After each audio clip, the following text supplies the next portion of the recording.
नमस्कार दोस्तों, जय श्री राम, जय सीताराम, जय जय हनुमान, जय बागेश्वर धाम सरकार। दोस्तों, सच्चे मन से सच्ची श्रद्धा से कमेंट बॉक्स में जय सीताराम, जय बागेश्वर धाम सरकार जरूर लिखें। तो चलिए इस वीडियो की शुरुआत करते हैं।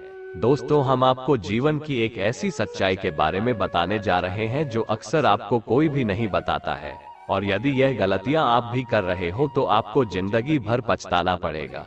दोस्तों, भारत में शायद ही कोई ऐसा घर होगा जिसमें पूजा घर नहीं होगा। और पूजा घर वो स्थान होता है जहां से घर में सकारात्मक ऊर्जा का संचार होता है। इसलिए आपका पूजा घर वास्तु के हिसाब से ऐसा होना चाहिए जो आपके घर में सकारात्मक ऊर्जा का संचार बेहतर तरीके से कर पाए। अगर दोस्तों आप भगवान के ऊपर सच्ची श्रद्धा रखते हो और भगवान को सच्चे दिल से पूछते हो तो इस वीडियो से जुड़ जाना, आज आपको बहुत कुछ मिलने वाला है। और कभी न कभी दोस्तों ये बात आप लोगों को जानना ही पड़ेगी आपके जीवन में जो हम आपको बताने जा रहे हैं, और यही सच्चाई है और इसके आगे कुछ नहीं है। आपको स्वीकार करनी पड़ेगी। अक्सर दोस्तों आप लोगों ने देखा होगा, हम पूजा घर में भगवान की मूर्तियां रखते हैं, परंतु पूजा घर में कुछ ऐसी भी चीजें रख देते हैं जिसकी वजह से घर तरक्की करने की बजाय नीचे डूब जाता है। दोस्तों, अक्सर लोगों को गलतफहमी हो जाती है। कुछ लोग होते हैं ऐसे जो वास्तु शास्त्र को हल्के में लेते हैं और घर में रखी चीजों को जहां पर रखना चाहिए वहां पर नहीं रख पाते हैं। दोस्तों, पूजा घर में 3 चीजों का रखना होता है। अशुभ धन का हो जाता है नाश, माँ लक्ष्मी ऐसे घर में वास नहीं करती है। इसी के साथ इस वीडियो में हम जानेंगे उन 3 विशेष चीजों के बारे में जिनका पूजा घर में होना बेहद आवश्यक है। अगर घर में सुख, समृद्धि व धन की कामना करते हैं तो ये 3 चीजें पूजा घर में होनी जरूरी है।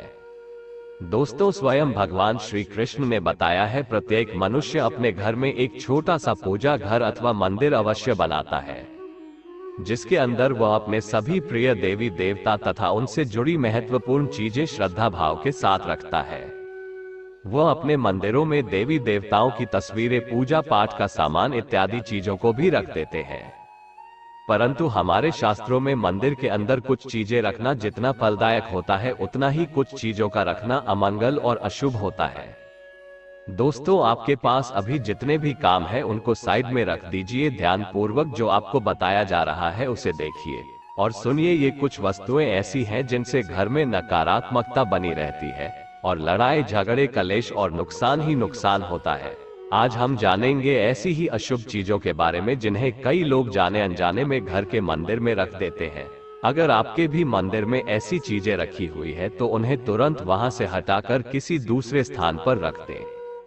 लेकिन पूजा घर में भूल से भी न रखें ये चीजें। लोग ऐसा इसलिए करते हैं क्योंकि उन्हें लगता है कि ये चीजें धार्मिक है और इनकी भी पूजा की जानी चाहिए।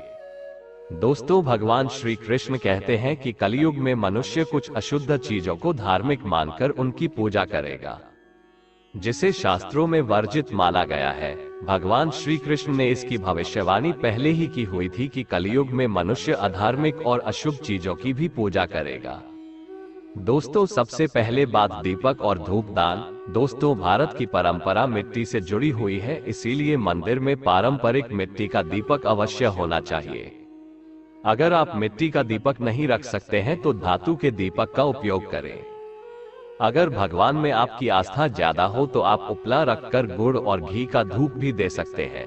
ऐसा करने से घर में सुख शांति बनी रहती है। दूसरी चीज है स्वास्तिक। घर के मंदिर में स्वास्तिक अवश्य होना चाहिए, या तो आप इसे रोली से बना लें, क्योंकि स्वास्तिक आपके घर की शक्ति, सौभाग्य, समृद्धि और शुभता का प्रतीक माना जाता है। यही मुख्य कारण है कि कोई भी शुभ कार्य करने से पहले स्वास्तिक का चिन्ह अवश्य बनाया जाता है। तीसरी चीज है कलश। भगवान श्री कृष्ण कहते हैं कलश सुख और समृद्धि का प्रतीक है। अपने मंदिर में रोली कुमकुम से स्वास्तिक बनाकर उस पर मंगल कलश अवश्य रखें। ऐसा करने से घर में सदैव समृद्धि बनी रहती है और ऐश्वर्य की प्राप्ति होती है। चौथी चीज है शंख। बहुत ही कम लोग जानते हैं कि शंख की उत्पत्ति समुद्र मंथन के 14 रत्नों के साथ हुई थी। इसी कारण से शंख मां लक्ष्मी को अत्यंत प्रिय है। शंख की ध्वनि से सकारात्मक ऊर्जा का भी संचार होता है, इसीलिए मंदिर में शंख अवश्य होना चाहिए। शंख के घर में उपस्थिति से मां लक्ष्मी भी प्रसन्न होती है। और उस घर में कभी भी धन की कमी महसूस नहीं होती। पांचवी चीज है घंटी। मंदिर में आपने घंटी अवश्य देखी होगी, क्योंकि घंटी को शुभ माना जाता है।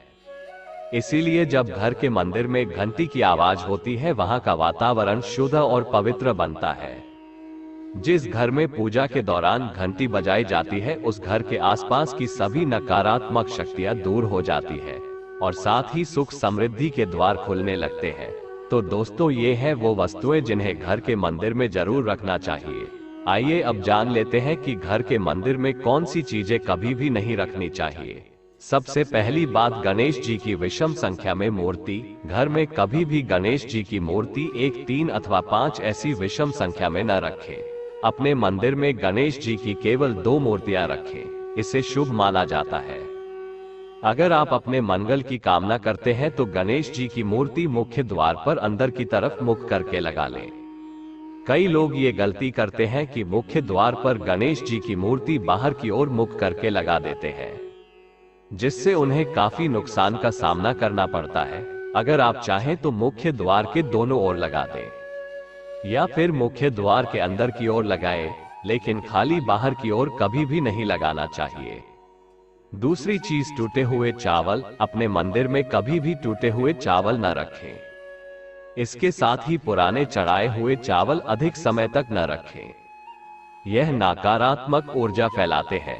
ये बात भी ध्यान रहे कि आप मंदिर में रखने वाले चावलों का इस्तेमाल हल्दी में भिगोकर ही करें, इससे अधिक शुभ परिणाम मिलेंगे। तीसरी चीज है पूर्वजों की तस्वीर। अगर आपके घर के मंदिर में अपने पूर्वजों की तस्वीर रखी हुई है तो उसे तुरंत वहां से हटा दें, क्योंकि वास्तु शास्त्र में पूजा घर में मृत परिजनों की तस्वीरें रखना अशुभ माना जाता है। इससे अशुभ परिणाम प्राप्त होते हैं। मृतक परिजन पूजनीय और सम्माननीय है, किंतु उनका स्थान देवताओं के बराबर नहीं है। मृत परिजनों की तस्वीर घर के पूजा घर में रखने से पूजा घर का वातावरण भी नकारात्मक बन जाता है, जिसका अशुभ परिणाम हमें भुगतना पड़ता है। कई लोग साधु संतों की मूर्तियां अथवा साधु संतों की तस्वीरें भी पूजा घर में रख देते हैं, लेकिन ऐसा करना अशुभ माना जाता है। अगर आप किसी साधु संत को मानते हैं तो उनकी तस्वीर दीवार पर लगा सकते हैं, लेकिन पूजा घर में भूल से भी न रखें। भैरव जी और शनि देव की मूर्ति। न तो घर के मंदिर में भैरव जी, शनि देव अथवा काली माता की मूर्तियां भी नहीं रखनी चाहिए। इसी के साथ ही माता लक्ष्मी की खड़ी हुई मूर्ति की भी पूजा नहीं करना चाहिए। माता लक्ष्मी सदैव ही बैठी हुई मुद्रा में होनी चाहिए। इस प्रकार से हमें पूजा घर में इन मूर्तियों को नहीं रखना चाहिए। आइए अब जानते हैं उन विशेष वस्तुओं के बारे में जो आपकी पूजा घर में जरूर होनी चाहिए। इन चीजों के पूजा घर में होने से घर में होती है धन की वर्षा, मां लक्ष्मी करती है ऐसे घर में स्थायी रूप से वास। तो पहली चीज है गंगा जल। हमारे शास्त्रों में गंगा जल को अत्यंत पवित्र माना गया है, इसीलिए पूजा घर में गंगा जल का होना अत्यंत आवश्यक है। दोस्तों, दूसरी चीज है कलश। शास्त्रों में कलश को पूर्णता का प्रतीक माना गया है। चाहे वह सत्यनारायण की पूजा हो, दीपावली हो, नवरात्रि का पर्व हो या फिर किसी भी प्रकार का उत्सव हो तथा मांगलिक कार्य हो, कलश की स्थापना किए बिना सब कुछ अधूरा माना गया है। पूजा में कलश का उपयोग देवताओं का आवाहन करने के लिए किया जाता है। ईश्वर के सामने तांबे के कलश में पानी भरकर रखना इतना शुभ होता है कि अगर हम अपनी रोज की पूजा करते समय भगवान के सामने तांबे के कलश में पानी भरकर रखें तो उसका चमत्कारी प्रभाव हमें अवश्य देखने को मिलता है। इसीलिए मुख्य रूप से तांबे के कलश का उपयोग करें। पूजा में अगर किसी सामग्री की कमी रह जाए तो परेशान न हो या पूजा बीच में न छोड़े। ऐसे में भगवान को चावल और फूल चढ़ाएं और मन में ही उस चीज का ध्यान करें। प्लास्टिक की बोतल में या किसी भी अपवित्र धातु के बर्तन में गंगाजल कभी भी नहीं रखना चाहिए। अपवित्र धातु जैसे एल्यूमिनियम और लोहे से बने बर्तन, गंगाजल तांबे के बर्तन में रखना शुभ रहता है। हमेशा इस बात का ध्यान रखें कि कभी भी दीपक से दीपक नहीं जलाना चाहिए। दोस्तों, शास्त्रों के अनुसार जो व्यक्ति दीपक से दीपक जलाते हैं वो रोगी होते हैं। पूजा में दीपक सही जगह रखना चाहिए। घी का दीपक हमेशा दाएं तरफ, तेल का दीपक हमेशा बाएं तरफ रखें। जल पात्र, घंटा, धूपदान जैसी चीजें हमेशा बाएं तरफ रखनी चाहिए। घर पर पूजा करते समय खड़े होकर पूजा न करें और न ही सीधे जमीन पर बैठकर पूजा करें। पूजा करने से पहले हमेशा आसन बिछाएं और आसन में बैठकर ही पूजा करें। इसके साथ ही बिना सिर ढके भी पूजा नहीं करनी चाहिए। स्त्री हो या पुरुष, पूजा करते समय हमेशा सिर को दुपट्टे या फिर रुमाल से होना चाहिए। उम्मीद है आपको ये जानकारी अच्छी लगी होगी। वीडियो को लाइक जरूर करें और कमेंट में जय मां लक्ष्मी अवश्य लिखें। साथ ही चैनल सब्सक्राइब जरूर करें। धन्यवाद।